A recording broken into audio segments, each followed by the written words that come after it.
Bonjour à tous, nous sommes très heureux de vous retrouver dans cette nouvelle investigation. Bonjour Patricia. Bonjour Fabrice. Bon, une nouvelle investigation. Merci pour vos commentaires, merci pour tous ceux qui ont liké ce travail, les anciennes investigations et les plus anciennes aussi, qui sont de temps en temps à l'actualité et d'actualité. C'est le cas de celle-ci, celle que nous allons faire en quelques instants et vous présenter.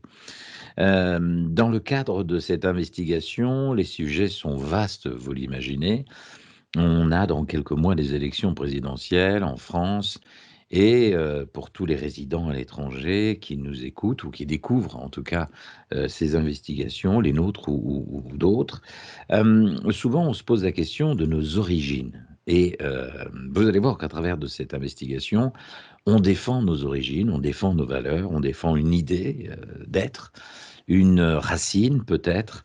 Et quelle fut ma surprise le jour où j'ai découvert, il y a quelques heures, une information capitale sur une origine. Et vous allez voir au travers de ces investigations, c'était non seulement peut-être aussi pour aller un petit peu plus loin dans la compréhension de l'investigation de la vie de la personne que nous allons découvrir dans quelques instants, mais aussi sur nos raisons d'être. Et je crois qu'au-delà de tous les régimes, de toutes les croyances, de toutes les religions, de tous les partis politiques, il est une des vérités qui est essentielle à mon avis pour l'être humain, c'est de savoir d'où il vient et de quoi il est fait dans sa vie présente et passée ou future, etc. Mais la quête, c'est surtout de se comprendre soi-même. Il n'y a pas de message dans mes propos, c'est juste une attitude.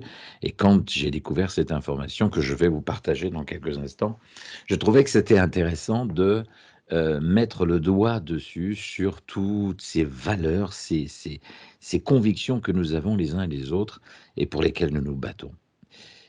Pour des raisons privées, professionnelles, politiques, religieuses, etc., etc. Mais il n'en est pas moins que nous nous battons pour nos valeurs et ça c'est essentiel. Et vous allez voir que cette histoire est une histoire incroyablement, elle pourrait faire le sujet d'un ouvrage, d'un film, d'un livre. En l'occurrence, ça a été pour moi un véritable choc de découvrir son histoire. C'est ce que nous allons faire dans quelques instants. Est-ce que vous êtes prête, Patricia? Ben oui, Bon, très bien, la pression étant donnée et mise, il c'est y a pas de toujours très pression. gentil, Hein. c'est Ce qui toujours est très gentil de intéressant votre aussi à part. comprendre, c'est que, pour le télépathe, il ne connaît pas le sujet, bien évidemment et ce qui est intéressant aussi, c'est d'imaginer que, le télépathe va se connecter, à une conscience, celle que je vais, dessiner, demander, et elle va se connecter à cette conscience, sur un autre plan. On appelle ça un plan subliminal supérieur, et cetera, et cetera. Et l'intérêt, c'est surtout que vous n'ayez aucune information. Voilà, ça y est, vous êtes prête? Oui. Allez, on y va. Allez, fermez les yeux, prendre une grande respiration et à 3, on va descendre. Dans quelques instants, je vais vous demander de vous connecter à une date qui est celle de 1912. Près de Saïda, en région d'Oran, en Algérie. Nous allons nous connecter à la conscience d'un jeune bébé qui va naître dans quelques instants, le 8 novembre 1912, à Maïlif, près de Saïda, dans la région d'Oran, en Algérie. Le Oui. fils d'Indalecio et de Maria. Dans quelques instants, dès que je vous compterai jusqu'à 3, vous vous connecterez à cette naissance, le 8 novembre 1912, d'un jeune garçon qui s'appelle Jean, deuxième prénom Antoine, à 3. 1, 2 et 3. Dès que vous êtes connecté, vous me dites OK. OK. Très bien. Le bébé vient de naître. Comment va-t-il? C'est mitigé. Pourquoi? Donnez-moi les informations. Il respire pas normalement. D'accord. Est-ce qu'il va survivre? Oui, Mmh. D'accord, très bien. Dès que vous êtes connecté à sa conscience, est-ce qu'il est par là? Est-ce qu'on peut parler avec lui? oui, Très bien, OK. Même s'il a quelques heures, quelques jours, on va communiquer avec sa conscience. Un, 2 et 3. Allô, Jean? Tu m'entends? oui, Ça va? oui. Bon, alors il paraît que tu as des petits soucis. C'est quoi, des soucis de respiration, c'est quoi? Inspiration et de peau. Et de peau? Oui, D'accord. de poils, Et de quoi? de poils. De poils, pourquoi de poils? Il y en a beaucoup. Tu as beaucoup de poils? Ouais. D'accord, OK. Bon, alors on va découvrir ta vie dans quelques instants. Pourquoi tu as choisi cette incarnation dans cette région, d'Oran, en Algérie, avec ces parents-là? Explique-moi, c'est quoi? Qu'est-ce que tu dois comprendre dans cette vie? Donner une leçon au monde. Ah bon? Par quoi? Par un acte? Par une manière d'être? Une manière d'être. Mmh.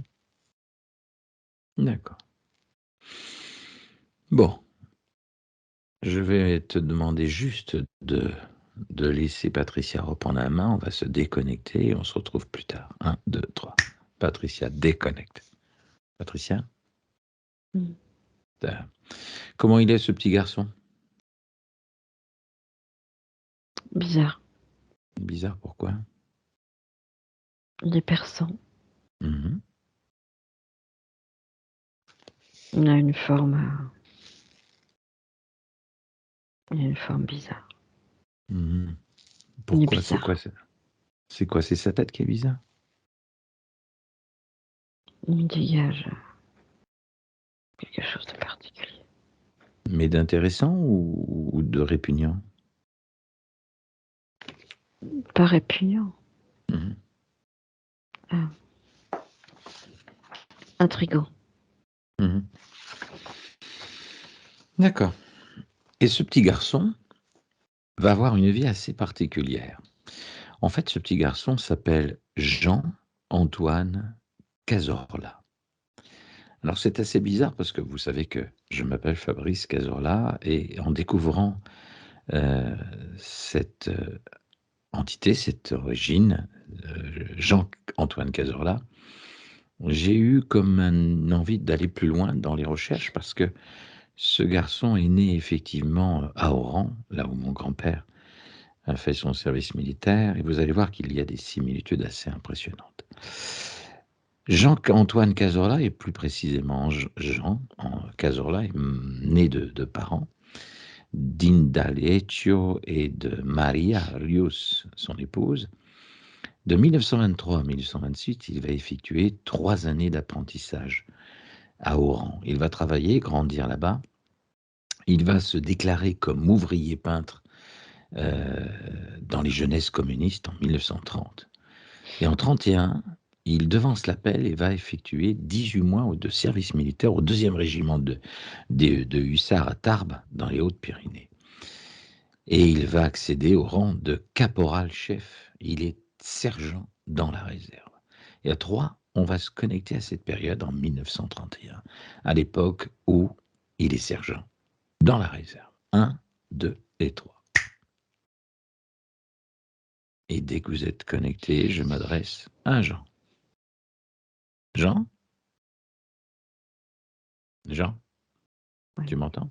oui. Qu'est-ce que tu fais dans l'armée? Pourquoi tu t'es engagé dans l'armée, dans ces jeunesses communistes?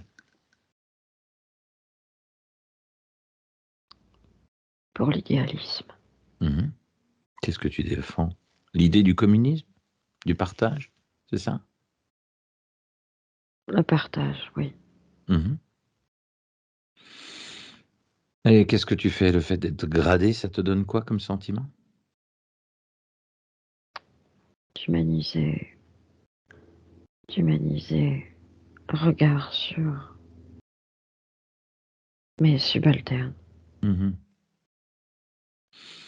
Ça t'intéresse la politique? Oui et non. Pourquoi non? Oui, parce que je veux je veux mettre en avant mes idées. Non, parce que elle est gangrénée Mmh. Elle est gangrénée par quoi? par l'argent. Mmh. C'est la société qui est comme ça ou c'est ton environnement? Dans la société. Mmh. On va aller plus loin, 2 ans après cet engagement pour, passer, au sein de ce régiment de hussards, en 35. Heu, Tu vas être, en 35 à Oran et tu vas adhérer, à la FST. Alors je ne sais pas ce que c'est la FST, c'est quoi?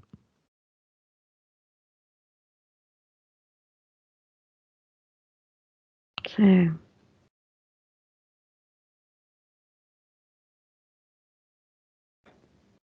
c'est comme une troupe, Mmh. militaire pour la protection Mmh. des ressortissants français. Tu vas être arrêté à plusieurs reprises pour propagande révolutionnaire, et tu vas rester détenu plusieurs jours sans comparaître devant un tribunal. C'est quoi pour toi, être, un révolutionnaire? De mes idées qui sont trop avant-gardistes. Et c'est quoi la principale de tes idées? C'était quoi? Tu veux un monde comment? La liberté, Oui, mais c'est que c'est vague la liberté. Liberté pourquoi? pour abolir toute forme d'esclavagisme, Mmh. pour donner l'égalité au sexe, aux hommes, aux femmes, leur Mmh. donner des droits qu'ils n'ont pas, surtout dans les colonies. Mmh. D'accord. On va se projeter un petit peu plus loin, en 36, dans un an, à Aubervilliers, en Seine-Saint-Denis, dans le 93, tu vas te marier avec Célestine Cafferini, dans cette commune et vous avez eu un fils, heu et à partir, de quelques mois plus tard, vous allez vivre quelque chose d'assez incroyable, un bonheur partagé. Pourquoi d'Oran être reparti après sur Aubervilliers, en Seine-Saint-Denis? Parce qu'il y avait la Mmh mh. crise financière, les crashs, Mmh. et qu'à Paris, la Mmh. vie était un peu meilleure D'accord, que dans les provinces, plus adaptée. d'accord. Alors, pendant la guerre civile espagnole, tu vas t'engager dans les brigades internationales et c'est là que commence ton histoire, si on peut le dire. Comme sympathisant du Parti communiste français pour défendre la République contre la rébellion du général Franco, soutenu militairement par Hitler et Mussolini. C'était une raison d'être ça? D'être, résistant, Mmh. oui, c'est la liberté, Mmh. c'est le début de la liberté, être résistant. Mmh. Alors tu vas franchir, illégalement bien sûr, en octobre 36, la frontière, bien sûr qui nous sépare, l'Espagne et qui est affectée par un bataillon, la commune de Paris dans le 11e dans la 11e brigade. Pourquoi tu t'engages à nouveau? C'est toujours pour défendre ses idées? Mes convictions, Mmh. oui, D'accord. Alors tu vas être nommé lieutenant, donc tu prends du grade, dans cette 11e brigade en 36, dans la bataille de Madrid et tu es nommé lieutenant. Ça donne quoi ensuite, cette évolution de grade? Ça te plaît ça? D'être reconnu? d'être reconnu, non, d'avoir plus de pouvoir. Oui, Tu et le vas jusqu'à pouvoir, être... Ouais. pouvoir étant relatif, Mhm. c'est en générant mes idées que mes âmes partagent, que nous sommes plus forts. Mhm. Alors, suite tu vas être nommé ensuite sous-directeur de l'intendance de la 11e brigade, et en 38, euh, tu vas remplir en espagnol une biographie de militant et en tête du Parti communiste d'Espagne, dans laquelle plutôt tu déclares pouvoir s'appuyer sur des témoignages du major Dupré, probablement l'espion Henri Dupré, le lieutenant Diankov, du sergent Mario Agazzi, du commissaire Marcel Prunier, etc., etc., commissaire de guerre du 13e bataillon et de la 4e brigade. Et le 7 mai, tu réponds de nouveau à un même questionnaire. Là, tu vas toujours au nom du Parti communiste espagnol. Et là, tout bascule puisqu'il y a une offensive des troupes nationalistes lancée le 9 mars et le 21 mars. Et tu vas te faire arrêter pour ces propos-là. Comment tu as vécu cette arrestation? C'est une finalité, c'est un risque que j'accepte et qui est maîtrisé. Mhm. Oui, puisqu'en 38, on va dissoudre les brigades internationales, puisque tu fais partie de celle-là, et effectivement, tous les brigadistes livrent leur dernier combat, ils sont ensuite progressivement regroupés. C'est là que l'arrestation a lieu. Qu'est-ce que ça te donnait d'être dans cette brigade internationale? C'était quoi la mission, la fonction? Défendre un ensemble de Défendre, territoires? défendre, oui, Mhm. mais de promulguer les idées du communisme le plus loin possible. Mhm. Cette envie et cette soif de liberté pour D'accord. tous est plus importante que d'être arrêté et mis au rebut. Oui, puisqu'on te dit qu'en mai 40, on va te signaler au service des affaires de la Sûreté générale comme propagandiste communiste. Et au moment de ton arrestation, eh bien, tu es domicilié à Aubervilliers, un ancien passage de Solferino. Euh, Après 6 heures du matin, c'est assez incroyable, après cette vague d'arrestations organisée par la police française contre 33 anciens membres des brigades internationales, dont Voltaire Cossard, Maurice Fontès, tu vas être arrêté à ton domicile par des agents commissaires d'Aubervilliers, la police active et politique, pour une infraction au décret du 18 novembre 1939 et interné administrativement à la caserne désaffectée de Tourelle. Et tout ça par la police française. Comment tu as vécu cette arrestation? C'était vraiment injuste, après tout ce que tu avais fait? C'est une mascarade, Hmm. injuste. Toute cause est injuste. Tu vas faire partie des 24 internés de Tourelle, des Tourelles, pour moitié les anciens brigadistes, qui vient chercher une escorte, bien sûr, euh, par des gendarmes afin de les conduire à la gare du Nord. Et là, vous allez rejoindre 13 communistes extraits du dépôt et 14 internés administratifs de la police judiciaire. Qu'est-ce qui s'est passé? Je ne comprends pas trop.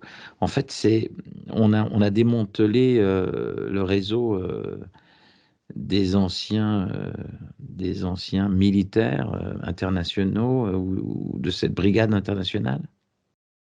C'était quoi Pourquoi on a fait ça? Pourquoi on les a tous arrêtés alors qu'ils ont servi leur patrie? C'était en prévision pour démanteler une future résistance Mhm. plus approfondie pour ce qui était en train de se tramer, Mhm. pour être sûr que les têtes pensantes soient décapitées Mhm. pour éviter les sous-réseaux. D'accord. Alors, entre fin avril et juin 42, Jean, tu vas être sélectionné avec plus d'1 millier d'otages désignés comme communistes et une cinquantaine d'otages désignés comme juifs, dont la déportation a été décidée en représailles des actions armées de la résistance, tu viens de le dire, communiste, contre l'armée allemande, en application d'un ordre, celui de Hitler. Et c'est en juin 42, à l'aube, que vous allez être conduit à pied sous escorte allemande à la gare de Compiègne et entassé dans des wagons de marchandises. Le train part une fois les portes verrouillées. Il est 9h30. On va se retrouver dans ce wagon le 6 juillet 42. 1, 2 et 3. Jean, Oui. dis-moi ce que tu vois.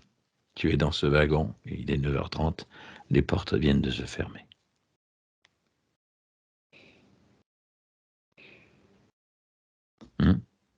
Mais la moiteur, Vous êtes la mo- combien par wagon là?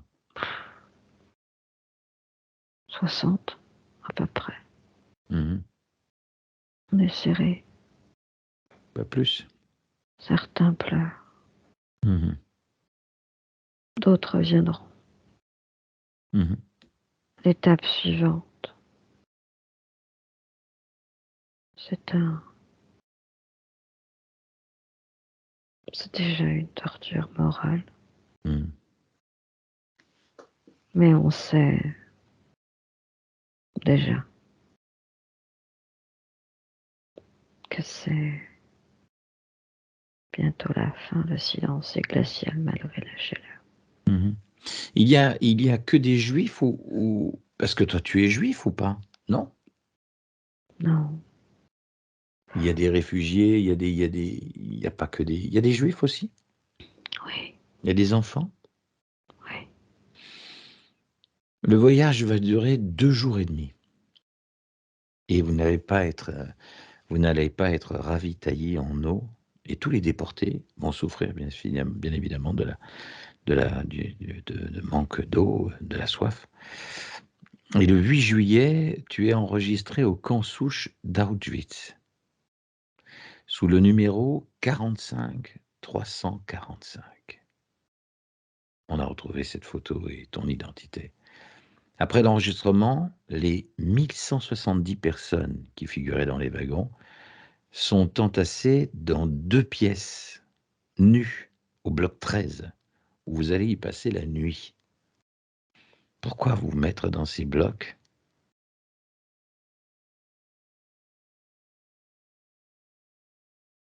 Tu Qu'est-ce es que tu... sûr, Hmm.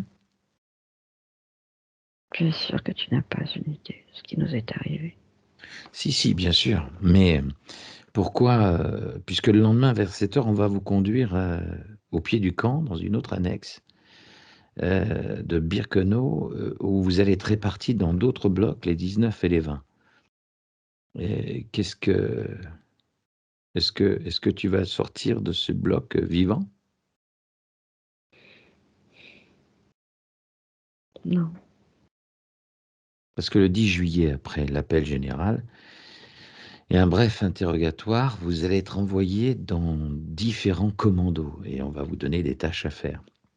Pourquoi vous avoir fait passer une nuit dans ces blocs dans un premier temps et ensuite on vous a répartis, je pense qu'on a gardé, et d'autres sont partis ailleurs, mais... pour faire une sélection. Mhm. Certains sont déjà morts sur le chemin. Mhm. D'autres sont morts dans ces baraquements. Notre espérance de vie est très compromise. Le 13 juillet, après les 5 premiers jours passés par l'ensemble des 45 000, ce qu'on appelle les 45 000, c'est ces personnes déportées, en fait, on va te ramener par convoi à Auschwitz, après l'appel du soir, et il va arriver quelque chose d'assez incroyable. Heu, Parce qu'une personne est malmenée, tu vas aller la défendre et tu vas être tué pour avoir voulu défendre cet homme fatigué que frappait un capot, selon le témoignage de Henri Gorg, au procès de Rudolf Hess, commandant du camp d'Auschwitz. Mourir comme ça pour défendre son prochain? C'est la liberté. Mmh. C'est pas défendre mon prochain, c'est défendre les droits des humains et la liberté.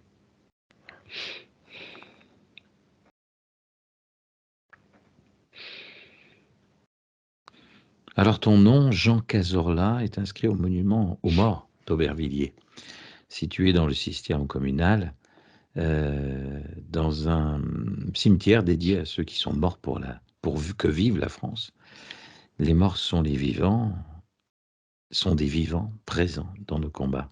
C'est ce qu'on a déclaré et on est déclaré mort pour la France. La mention mort en déportation est apportée et apposée sur ton acte de décès. Qu'est-ce que tu peux dire à tous ces gens aujourd'hui qui prônent, une race, unique, ou tous ceux qui prônent, ce qui se passe en France, la montée du terrorisme, la montée de l'islamisme, la montée du racisme, et cetera, sans prendre de parti, pris à certains politiques. Hem, Qu'ils Qu'est-ce n'ont que tu rien peux compris. hein? Qu'ils n'ont rien compris. De vivre ensemble, c'est possible? Vivre ensemble, partager. Tu crois qu'on pourrait y arriver ça, vivre ensemble? Tout est possible quand on le veut vraiment. Mmh. Si on soutenait la liberté de tous Mmh. à la place de ce monde égoïste dans lequel vous vivez. Mmh.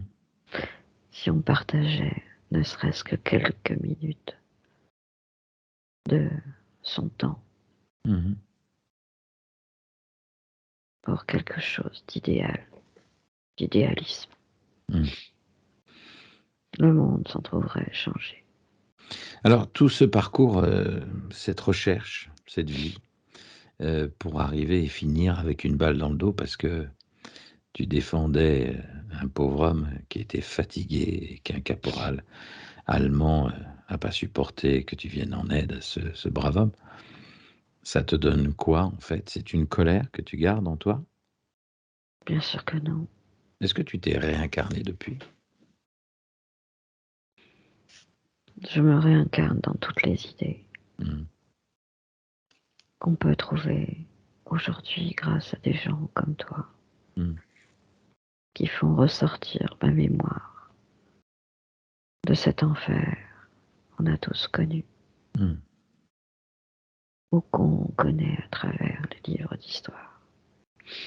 Alors Si ma mort sert à ça aujourd'hui, mmh.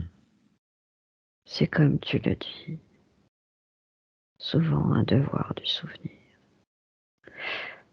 Rien que pour ça, perdre la vie est sans importance. Mmh. Ce sont les idées qui font avancer les hommes et de faire ressortir ces idées sans tomber dans les extrêmes Mmh. est déjà une victoire sur ces états de fait. Mmh. Est-ce que, en découvrant, ton nom, en découvrant tes origines, en découvrant tes parents, le lieu de ta naissance, ça ne m'a pas, empêché de penser à un grand-père qui s'appelait Jean Cazorla aussi, qui est né aussi à Oran. Est-ce que, ça veut dire qu'il y avait, un lien de parenté ou pas du tout? Il te plairait à croire que oui. Non, non, non, c'était quand même effarant de retrouver un Jean Cazorla qui est né à Oran, et que mon grand-père, lui, a été aussi, est né à Oran à cette même période, qui a fait son service, qui a fait son armée, qui s'est battu. Alors pas pour les jeunesses communistes, mais il y a beaucoup, beaucoup d'Espagnols qui sont partis à Oran, puisque Oui, Oran est en face de Malaga. Enfin bon, d'Espagne, il était assez facile d'aller sur Oran. Mais ton périple est assez incroyable, c'est-à-dire d'être parti d'Oran, d'être parti en France, d'être rentré ensuite dès cette brigade révolutionnaire, ou en tout cas internationale, pour aller défendre des idées, et de faire partie effectivement de ce mouvement communiste, pour finir dénoncé, arrêté comme révolutionnaire, et finir dans un camp à Auschwitz et mourir avec une balle dans le dos. Tout ça pour défendre une idée et des oui, valeurs. oui. Ce sont les valeurs, notre plus grosse richesse. Hmm. Les valeurs qu'on diffuse par nos idées, qu'on donne à nos enfants. Hmm. Que sont devenues toutes ces âmes qui sont parties, qui ont quitté Auschwitz, qu'ils soient juifs ou pas? Certaines ont rejoint leur famille de différentes façons. Hmm. D'autres sont restés enchaînés à la colère, Hmm. à Il y a beaucoup d'âmes l'incompréhension. encore bloquées là-bas. Oui, Hmm. Et toi, tu es parti, tu as réussi à trouver le chemin? oui. D'accord. Et il y a beaucoup de gens qui recherchent des origines comme ça. Ça veut dire que Jean Cazorla, Jean-Antoine Cazorla, on t'appelait Jean ou Jean-Antoine? Jean, Jean, d'accord. On est enfants tous de ces histoires, de cette vie passée, etc. Et à tous ceux en fait qui se lancent dans des idéaux, ou des manières de penser de manière idéologique, sur un futur, une nouvelle France, une nouvelle manière de gérer la France comme les autres pays. Tu leur dis quoi, tout cela? n'oubliez pas d'où vous venez Hmm. et humanisez les relations. Ce n'est pas en vous cachant derrière des discours, derrière des promesses, Hmm. que vous le tiendrez plus ou moins, Si c'était à refaire, tu referais sans rien changer. le même combat? Oui, Est-ce que c'est bon d'entretenir l'idée de ce qui s'est passé? l'idée L'idée, de la destruction massive, ouais, d'entretenir Auschwitz, d'entretenir ce souvenir. oui, ça permet aux jeunes générations de ne pas oublier les erreurs Mhm. de leurs arrière-grands-parents, par exemple, ou de dictateurs poussés par la folie de la conquête. Mhm. D'accord. Bon, bah, écoute, merci Jean, en tout cas, de nous avoir permis de comprendre le chemin de cette vie, euh, et de comprendre cette évolution. Le côté révolutionnaire, le côté aller vers le parti communiste, c'est ce qui te semblait le plus juste, le plus vrai? À cette époque-là, oui, Mhm. le choix n'était pas aussi varié qu'aujourd'hui, Mhm. mais il était plus sincère et ordonné Et je qu'à pense votre que, époque. bah oui. Et puis aussi, c'est une manière aussi, parce que tu as eu un enfant avec ton épouse, et j'imagine qu'il y a eu des descendances, et que si peut-être ce sujet arrivait à leurs oreilles, c'était une manière aussi comme une autre de rendre hommage euh, à ta personne, et en ce que tu as cru, et indépendamment du fait, quels que soient les partis, cette démarche en tout cas d'être tombé pour la France. Et pour ceux qui se rendront à Aubervilliers, il y aura ton nom gravé, il y est toujours là. Jean Cazorla, tombé pour la France. Très bien, merci Jean. Et puis, eh ben, écoute, bon voyage. Tu as décidé de te réincarner tout de suite ou d'attendre? Là où je suis, je peux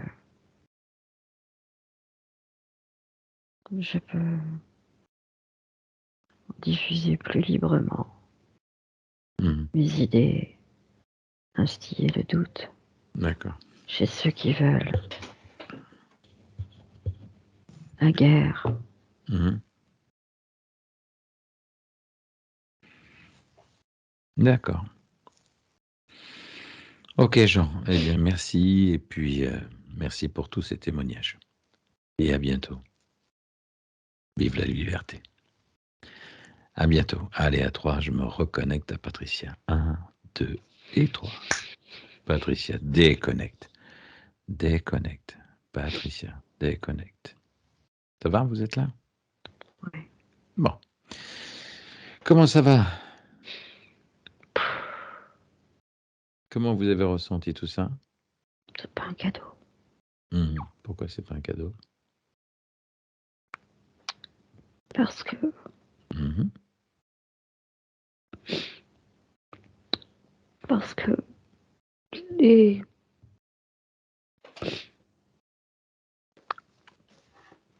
parce que les images sont terribles, Mhm. les odeurs sont épouvantables.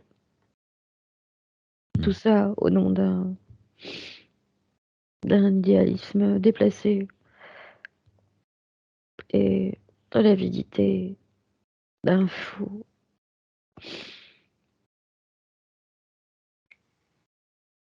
C'est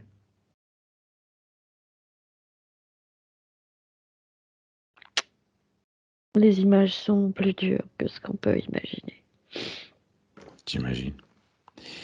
J'imagine même pas. Non, c'est pire que ce qu'on a pu voir dans les livres d'histoire ou dans les documentaires.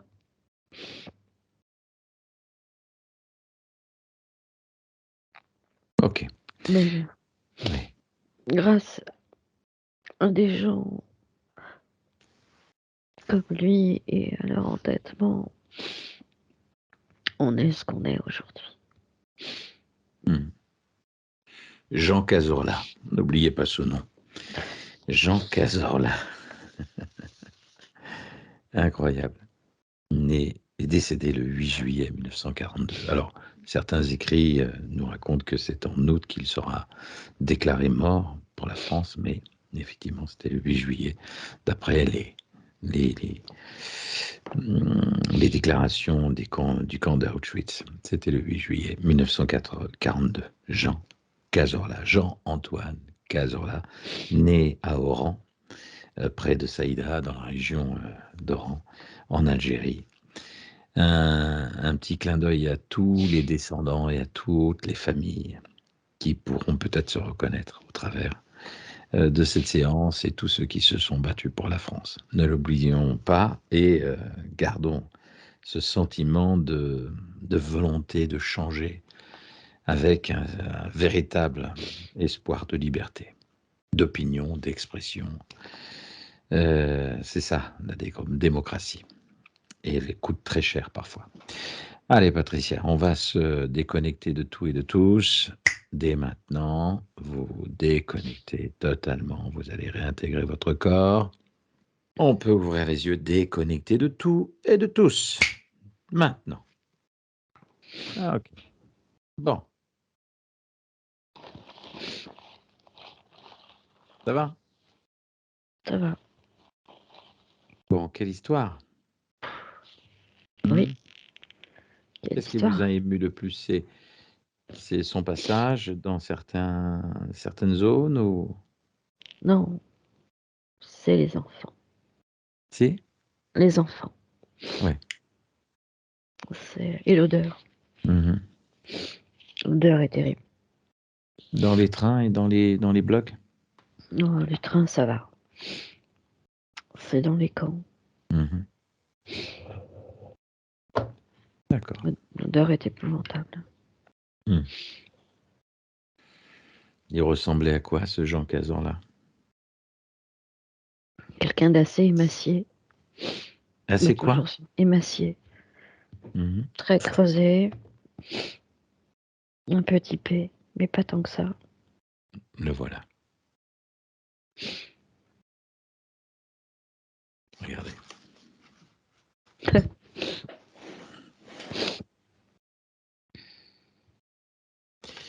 Le voilà, Jean Cazorla.